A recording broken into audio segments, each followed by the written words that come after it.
తెలంగాణ రాష్ట్ర మూడో శాసనసభ స్పీకర్గా ఎన్నికైనందుకు మొట్టమొదట నా హృదయపూర్వక ధన్యవాదాలు.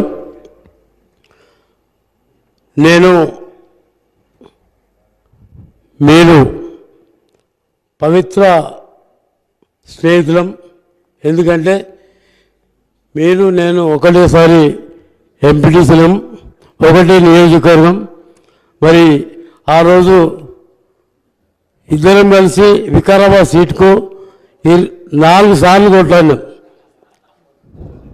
ఇద్దరం కూడా 4 సార్లు వికారాబాద్ సీటుకు కొట్లాడినాం.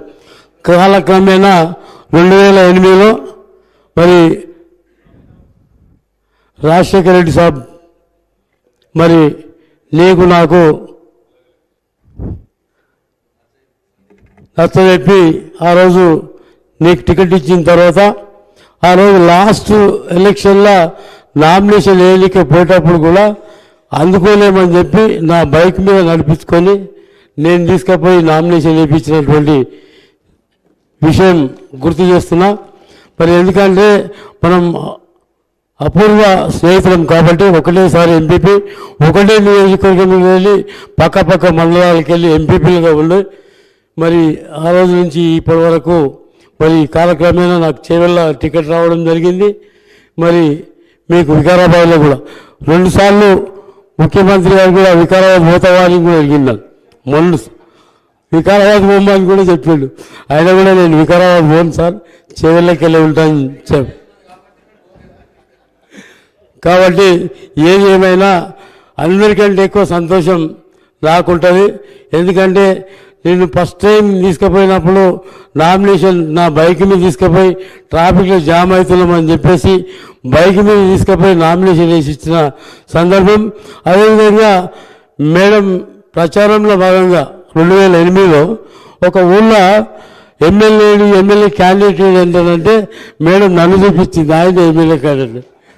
అలాంటి సందర్భం అంటే ఒక లాస్ట్ ప్రచారం ముగించే సమయం లోపల మరి ఆ ఊరికి రాలేని పరిస్థితిలో వేరే మండలాలు ఉంటే అక్కడ నన్ను చూపించిన సందర్భం ఉంది. కాబట్టి అందుకే మనం అపూర్వ స్నేహితులం అని చెప్తున్నా. మరి అదేవిధంగా అపూర్వ సోదరులం.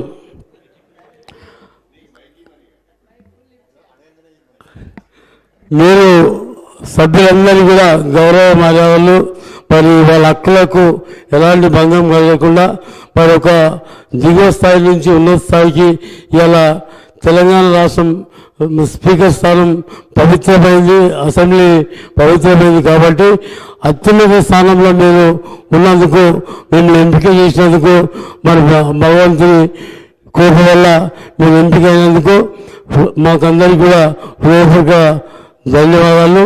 మేమందరం కూడా మీకందరికీ మీకు మరి ఎల్లప్పుడూ అందుబాటులో ఉండి సభ్యుల హక్కులను కాలరాయకుండా మా యొక్క ధ్వనిని వినిపించేటట్టు మాకు అవకాశాలు కల్పించాలని ఆ భగవంతుని కోరుతూ మరి అవకాశం కల్పించిన మీ అందరికీ కూడా పేరు హృదయపూర్వక ధన్యవాదాలు చెప్తూ సెలవు తీసుకుంటాం. శ్రీ రాజగోపాల్ రెడ్డి గారు.